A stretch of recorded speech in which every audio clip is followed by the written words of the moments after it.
untuk kita bertahan ketika melawan temptation. Nah, mengingat apa yang udah kita pelajari dari part 1 sampai 3 ya teman-teman. Gue tahu mungkin buat beberapa di antara kalian, series ini adalah series yang berat. Dalam arti, coy gak segampang itu lu ngomong temptation gitu. Ketika godaan itu datang, ya susah-susah aja gitu. Jadi mungkin ada beberapa di antara kita yang berpikir iya series ini sangat memberkati, merubah cara pandang kita good gitu. Tapi at the same time ini juga series yang cukup berat gitu. Ini juga series yang cukup sulit gitu buat kita. Karena mungkin ada beberapa di antara kita yang masih punya gitu ya, apa temptation yang sulit nih buat kita tinggalkan gitu. Entah itu mungkin hal-hal yang kita lakukan di masa lalu tapi kita belum lepas sampai sekarang. Entah itu hal-hal yang kita udah lakukan di masa lalu tapi kita masih belum bisa memaafkan diri kita. Entah itu juga hal-hal yang seharusnya kita nggak ucapkan sekarang tapi kita suka keceplosan dan masih banyak lagi gitu. Tapi hari ini teman-teman aku senang banget sih bahwa di series Temptation ini kita bukan cuman belajar dalam tanda kutip gimana caranya lu ngalahin semua temptation itu. Tapi kita juga belajar kalau kita jatuh, apa sih yang harus kita lakukan? Jadi ini tuh realistis gitu. Oke, gue udah denger series ini tapi kalau misalkan ketika 3 minggu ini gue udah dengerin series ini sekalipun gue tetap masih jatuh dalam temptation gue. Gue masih gagal. Terus gimana? Apakah masih ada kesempatan buat gue? Apa yang harus gue lakukan buat gue bangkit lagi? Nah hari ini kita akan belajar soal itu teman-teman. What if we fail again gitu setelah kita belajar series ini. Nah hari ini aku pengen kita meluruskan dulu nih pengertian kita tentang 2 hal. Jadi teman-teman ketika kita melakukan dosa, maka kita akan ada 2 hal nih yang muncul dalam pikiran kita. 2 hal ini kesannya mirip tapi sebetulnya sangat berbeda. Itu adalah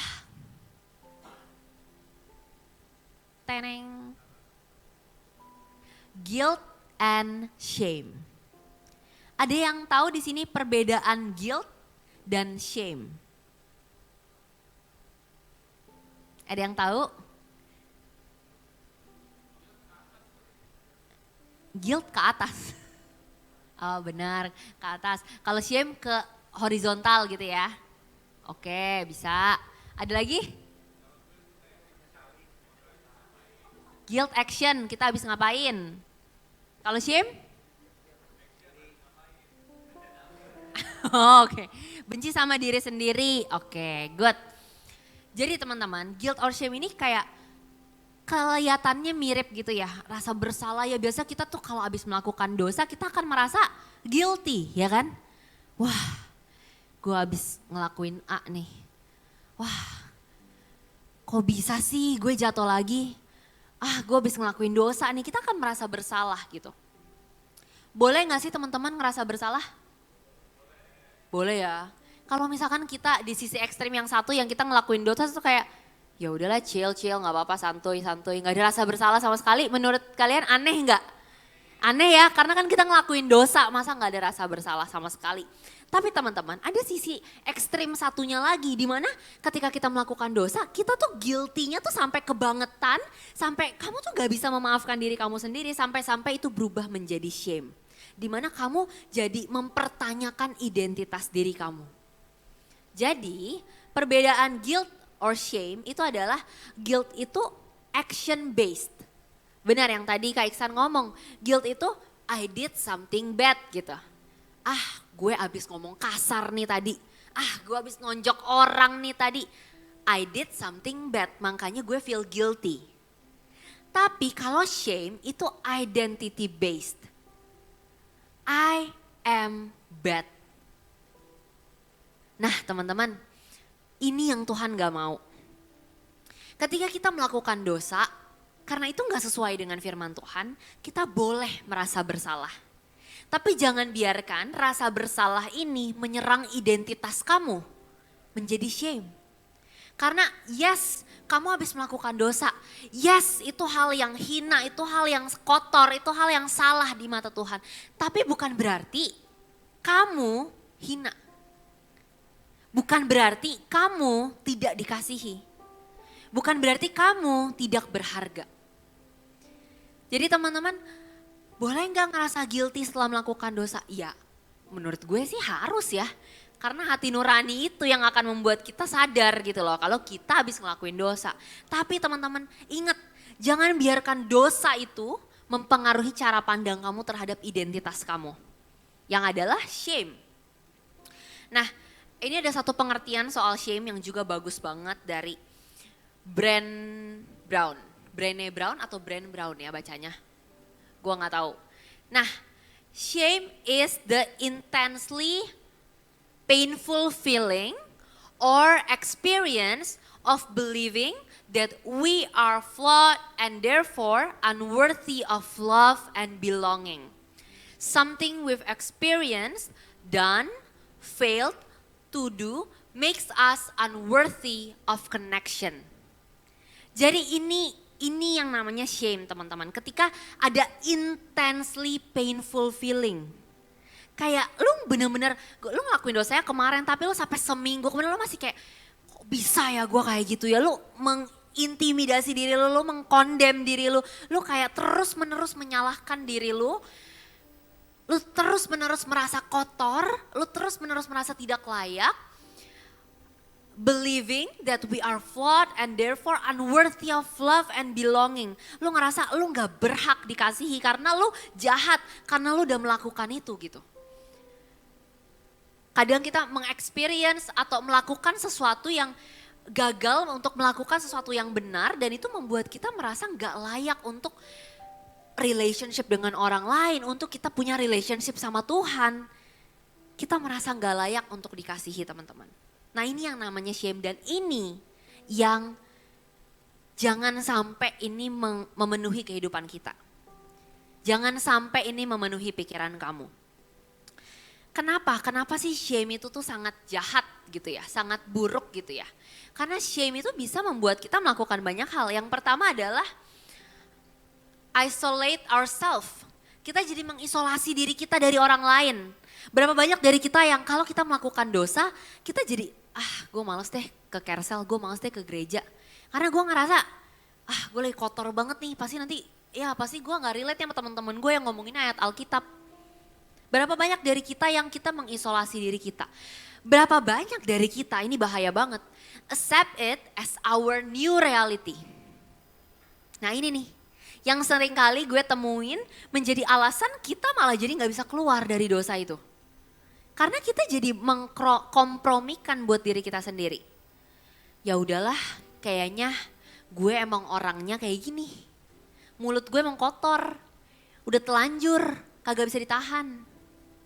Gue emang orangnya kayak gini. Emang gue manipulatif, ya udahlah. Mau gimana lagi?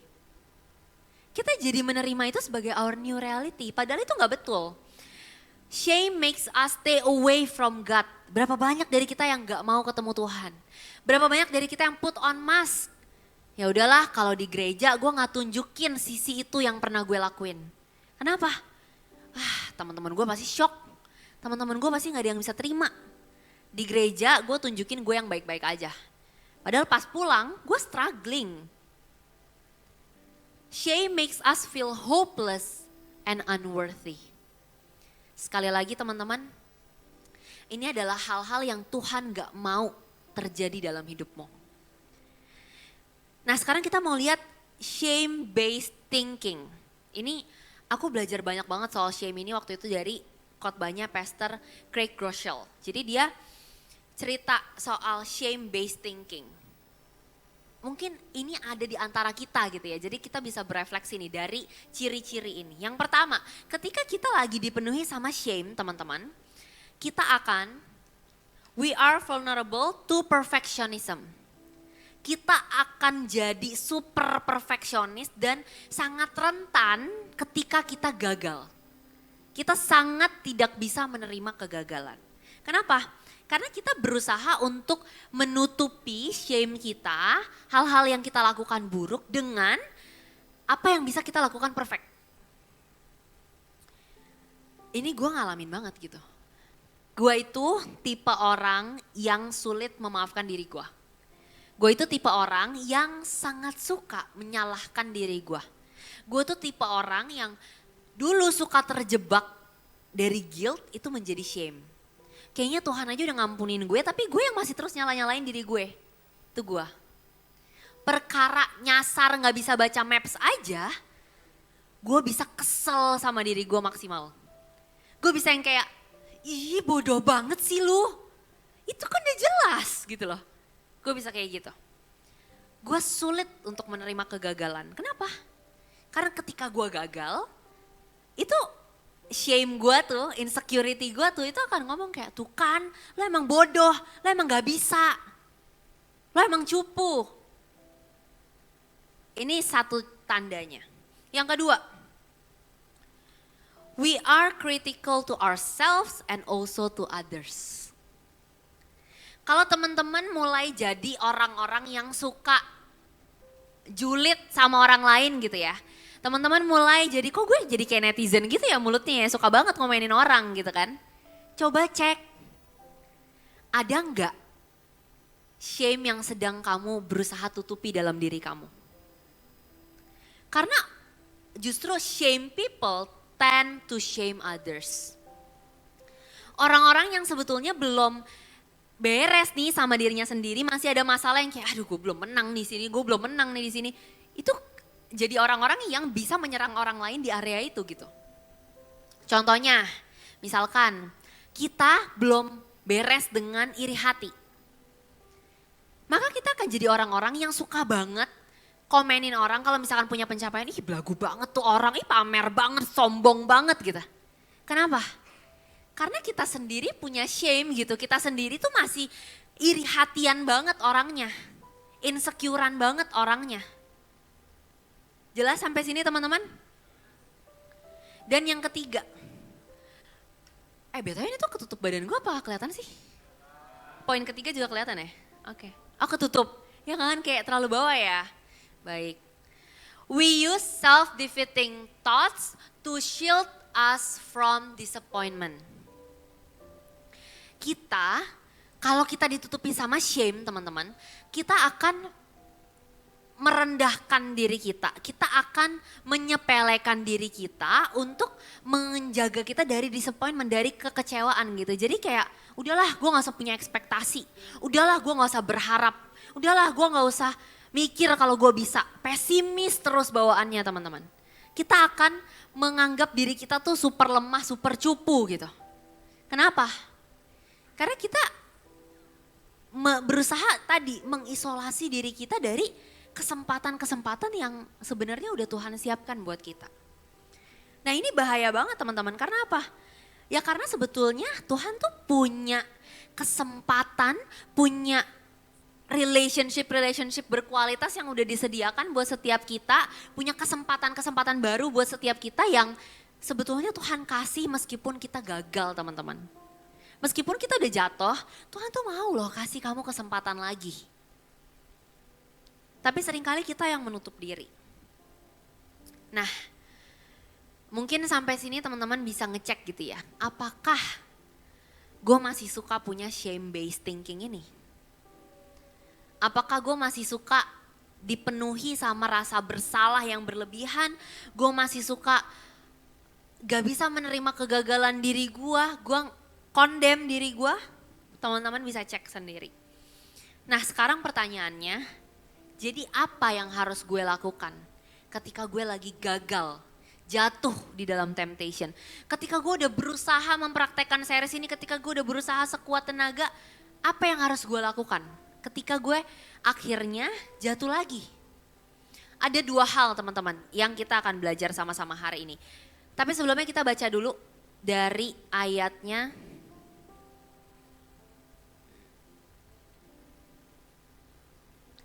Roma 8 ayat 38 sampai 39. Roma 8 ayat 38 sampai 39 kita baca bareng-bareng. 1, 2, 3.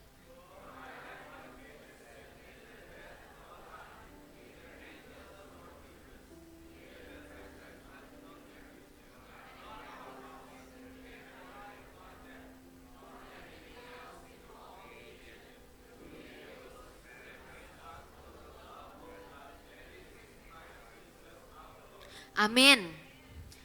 Ini ayat powerful banget teman-teman. Dibilang apa?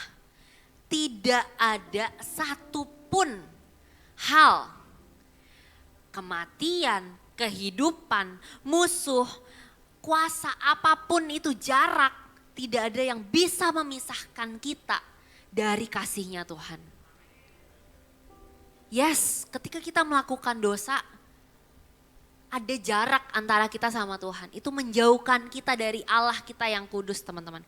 Tapi dosa sekalipun itu enggak cukup berkuasa untuk memisahkan kita, mengeluarkan kita dari kasih-Nya Tuhan.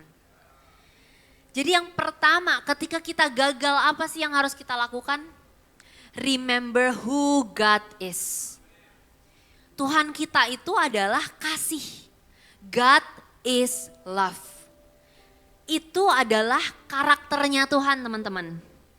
Jadi kayak garam. Garam itu asin.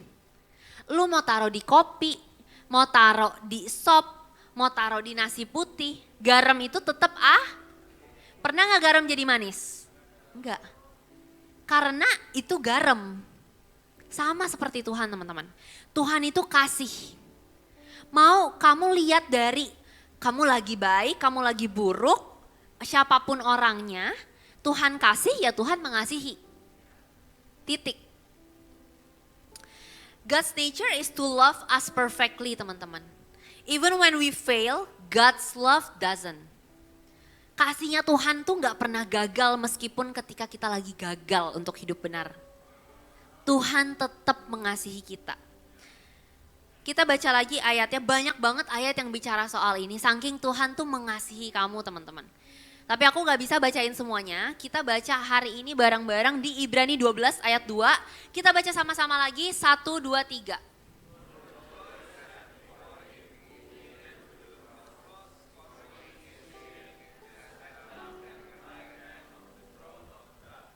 Yes. Dibilang apa?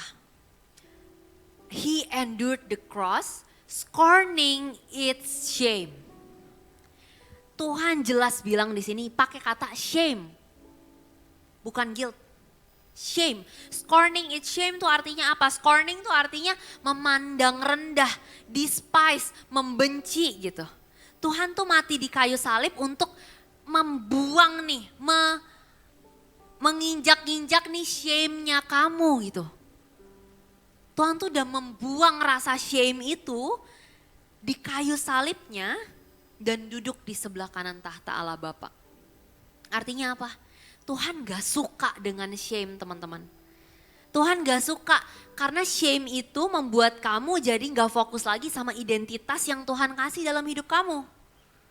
Tuhan gak suka pikiran kamu dipenuhi dengan shame. Another ayat. Roma 5 ayat 8. Roma 5 ayat 8 kita baca bareng-bareng 1, 2, 3.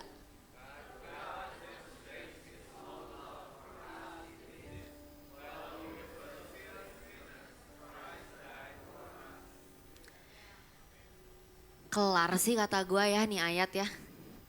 Udah kayak ya udah gak ada lawan lagi gitu loh. Lu mau ngomong apa? Tuhan mati buat lo, di sini dibilang Tuhan mati buat lo bukan ketika lo udah jadi orang yang cukup baik. Bukan ketika lo bertobat. Bukan ketika lo bisa selalu bilang yes untuk melakukan firman Tuhan. Tapi Tuhan udah mengasihi kita, Tuhan udah mati buat kita. Bahkan ketika kita masih berdosa. Bahkan ketika kita belum kenal Tuhan. Kita belum ke gereja, kita belum tahu siapa sih Tuhan Yesus itu. Tuhan udah mati buat lu dan gua. Ya pasti ada juga orang yang akan menggunakan ayat ini untuk ya udah kalau gitu nggak apa-apa dong. Gue berdosa aja Tuhan mengasihi gua ya kan. Berarti chill dong, nggak apa-apa dong. Enak-enak aja. Baca perikop lengkapnya, itu aja kata gua ya. Baca perikop lengkapnya supaya kalian ngerti apakah boleh demikian gitu kan. Tapi menurut gue ayat ini tuh berbicara benar-benar luar biasa banget. Dimana saat kita gak bisa teman-teman melakukan semuanya dengan perfect. Tuhan tuh tahu saat kita nggak bisa selalu jadi manusia yang perfect. Saat kita nggak bisa sukses terus gitu ya untuk mengalahkan temptation dalam diri kita. Tuhan melakukan bagian yang tidak bisa kita lakukan. Tuhan melakukan apa yang kita nggak bisa lakukan untuk diri kita, yaitu menyelamatkan diri kita. Jadi Tuhan lakukan itu buat kita. Yang kedua, apa sih yang harus kita lakukan? Tadi pertama adalah remember who God is. Ini 3 ayat ini udah cukup mewakili gitu ya. Tuhan tuh kayak gimana gitu loh. Tuhan itu kasihnya tidak terbatas sama apapun. Jadi gak ada yang bisa pisahin lo dari kasih Tuhan. Tuhan itu mengasihi lo bahkan ketika lo masih berdosa. Sekarang yang kedua adalah remember who you are. Balik lagi teman-teman, tadi shame itu identity based. Jadi dia menyerang identitas. Jadi supaya kita gak terpengaruh sama yang si shame katakan, kita harus ingat identitas kita dulu. Kita diciptakan Tuhan tuh identitasnya apa? Kata Tuhan tentang diri kita tuh apa? Nah, apa sih ya kan kata Tuhan tentang diri kita? Yang pertama kita baca bareng-bareng di 2 Korintus 5 ayat 21. 2 Korintus, kok Korintus doang? 2 Korintus kok kayaknya salah ketik, sorry ya kurang. 2 Korintus 5 ayat 21. 1, 2, 3.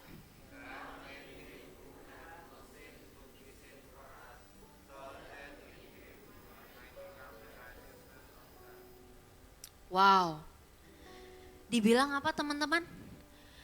Tuhan, Yesus itu jadi who had no sin to be sin for us. Dia tuh ngeklaim dosa-dosa kita yang gak berdosa, tapi dia ngeklaim dosa-dosa kita. Supaya apa? Supaya kita dijadikan the righteousness of God. Become the righteousness of God. Supaya kita bisa punya kedudukan gitu ya, kita punya di hadapan Tuhan tuh kita jadi orang-orang yang dibenarkan teman-teman. Supaya kita jadi orang-orang yang dibenarkan. Roma 6 ayat 5-6. Oh sorry, gue gak tulis. Ayat tambahan, Roma 6 ayat 5-6. Kebetulan gue kemarin pas baca SMA keluar ayat ini. Dan menurut gue ayat ini juga relate banget dengan poin kedua ini.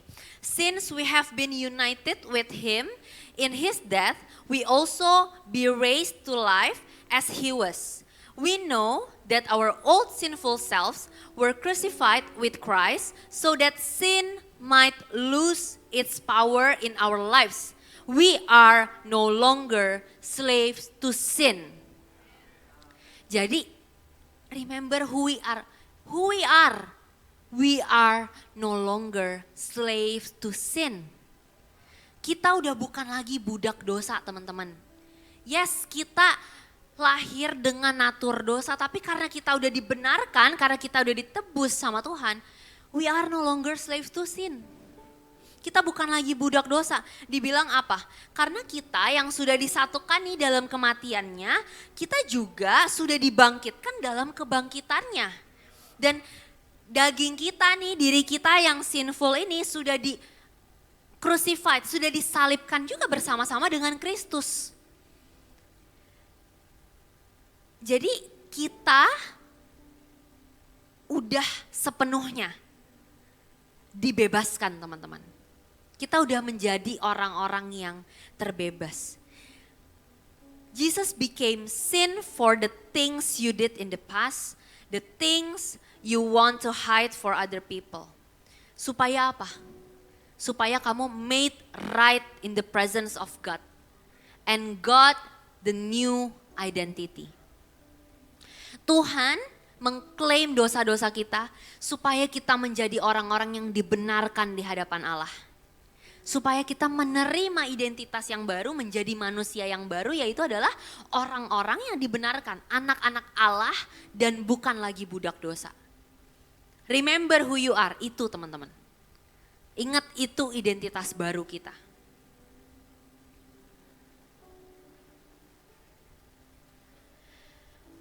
Ini bottom line kita hari ini. When you give in, you can still move forward. Tentunya ini bukan jadi alasan buat kita terus give in. Ya kan, itu udah kita bahas di part 1, 2, 3. Kenapa kita harus kalahin temptation? Tapi hari ini gue mau bilang ke kalian, perjalanan mengikut Tuhan itu adalah sebuah proses. Tuhan gak pernah minta lu langsung perfect jadi malaikat besok. Tuhan tahu dalam hidup ini banyak pergumulan yang kalian alamin. Banyak hal-hal yang kalian sulit kontrol. Banyak hal-hal yang aduh susah banget ya gue ngelawannya. Tuhan tahu. That's why Tuhan kasih kebenaran ini hari ini. When you give in, you can still move forward. Hari ini mungkin gue gak tahu Tuhan tegur apa dalam hati kalian masing-masing. Gue hari ini gak, tapi yang Tuhan ingetin gue hari ini gak cuman bicara soal temptation yang besar-besar. Oh, gue gak nonton porno, gue gak ngomong kasar, gue gak nyuri, gue gak bohong, gue gak ngelawan orang tua. Oke, good, very good. Tapi temptation itu juga bisa berupa hal-hal lain yang seringkali kita gak sadarin. Apa? Temptation untuk menyombongkan diri, kamu ngerasa bisa sendiri tanpa Tuhan. Ketika kamu mengandalkan kekuatan kamu sendiri itu juga berupa temptation teman-teman. Godaan untuk kita, Tuhan ntar dulu ya, gue mau lakukan ini dengan cara gue. Itu juga temptation. Keangkuhan hidup, kamu ngerasa pinter, kamu ngerasa paling oke dengan semua plan kamu dan kamu ngatur-ngatur Tuhan mau kerjanya dengan cara apa. Itu juga adalah temptation teman-teman. Temptation buat ngatur Tuhan. Temptation buat, Tuhan gue maunya kayak gini. Buat mengedepankan ego dan ambisi kita. Temptation itu juga bisa berupa kamu berusaha mendistract diri kamu berusaha mengalihkan diri kamu dari hal-hal yang sebetulnya Tuhan minta kamu lakukan. Tapi kamu belum siap, kamu belum mau, that's why kamu distract diri kamu. Nah, temptation apa nih yang Tuhan lagi ingetin dalam diri kita masing-masing? Besar atau kecil apapun itu, hari ini gue mau bilang kalau God loves you so much. Tuhan mengasihi kamu apapun yang pernah kamu lakukan, apapun yang sedang kamu lakukan dan yang akan kamu lakukan. Tuhan tetap mengasihi kamu, gak pernah kurang. When you give in, don't let shame change your identity. Jangan biarkan shame itu, guilt itu yang berkelanjutan merusak identitas kamu di dalam Tuhan. But you can still move forward. Boleh kita bangkit berdiri sama-sama teman-teman? Gue pengen kita baca bottom line ini 3 kali hari ini dengan suara yang lantang. 1, 2, 3. Satu kali lagi. Sekali lagi. Amin. Kita mau sama-sama berdoa, kita mau minta Tuhan cek hati kita. Periksa hati kita.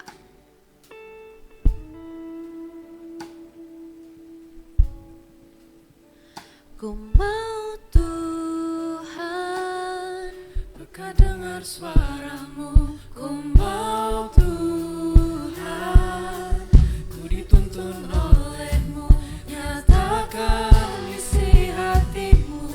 Yes Lord. Kerinduanmu. Kami mau kau periksa hati kami Tuhan. Kami mau menjadi anak-anak muda yang peka Tuhan mendengarkan suaramu Tuhan. Mau Tuhan, selalu bersamamu.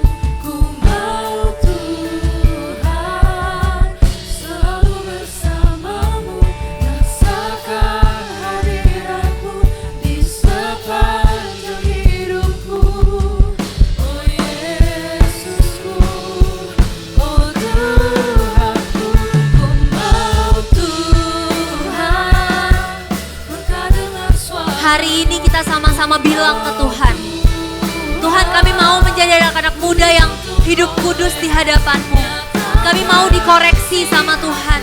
Kami mau hidup ikutin firman Tuhan. Koreksi setiap kami Tuhan.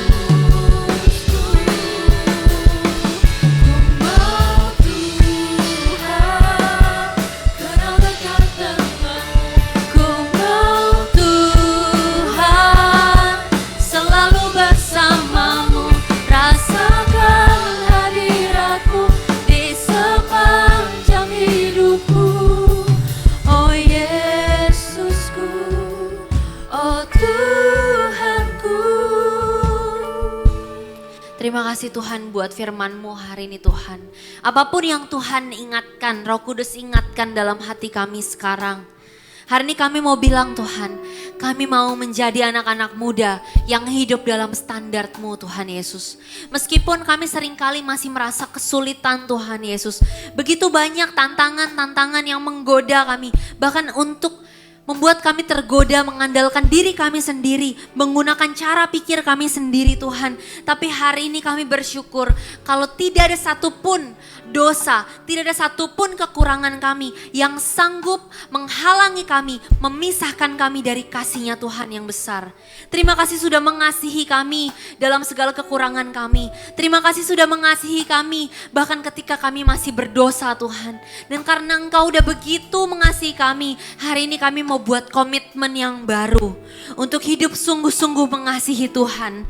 Kami mau menjadi anak-anak muda yang tidak lagi tergoda pada temptation yang ada di sekitar kami. Kami mau mata kami tertuju padamu Tuhan. Kami mau lepaskan segala shame, segala guilt yang dicoba iblis tanamkan dalam diri kami, yang kami terus tanamkan dalam diri kami. Kalau kami merasa kotor, kami merasa gak layak, kami merasa selalu gak cukup baik, kami merasa gak bisa hidup kudus Tuhan. Hari ini kami mau hancurkan itu Tuhan. Kami mau katakan ketika Roh Kudus hidup dalam hati kami, maka setiap kami dimampukan Tuhan, dibenarkan Tuhan untuk hidup menjaga kekudusan hidup kami Tuhan. Terima kasih Bapak, terima kasih. Aku serahkan anak-anak mudamu yang ada di tempat ini Tuhan. Aku percaya Engkau akan bekerja dalam kehidupan kami lebih lagi Tuhan. Engkau akan memakai setiap anak-anak muda di tempat ini untuk menjadi teladan, untuk menjadi pemimpin, dan orang-orang bisa melihat Tuhan dalam hidup kami. Kami juga berdoa Tuhan Yesus buat bangsa kami Tuhan. Kami memberkati Indonesia dengan berkat yang terbaik daripada Tuhan. Buat setiap pemerintah Tuhan Yesus, buat setiap kebijakan, pergantian kepemimpinan, kami percaya Tuhan, Roh-Mu turut bekerja dalam segala sesuatu mendatangkan kebaikan bagi bangsa kami Tuhan.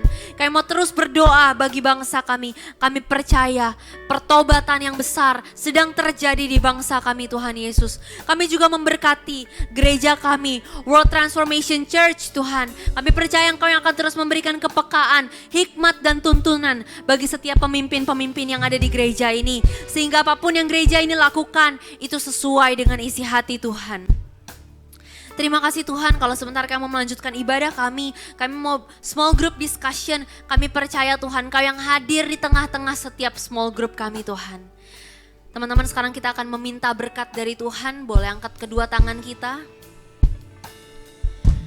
Diberkatilah hidupmu, diberkatilah kuliahmu, studimu, pekerjaan, bisnis, usahamu. Apapun yang kami perbuat Tuhan yang buat berhasil. Tuhan yang akan menjadikan kami terus menjadi terang garam bagi orang-orang di sekitar kami. Kami akan menjadi tiang doa bagi keluarga kami, bagi pergaulan kami, bagi bangsa kami Tuhan Yesus. Kiranya berkat yang dari Allah Bapa, cinta kasih dari Tuhan Yesus Kristus, persekutuan yang manis dengan Allah Roh Kudus menyertai kita semua mulai hari ini bahkan sampai selama-lamanya. Kita yang percaya sama-sama katakan amin. Kita kasih tepuk tangan yang terbaik buat Tuhan Yesus.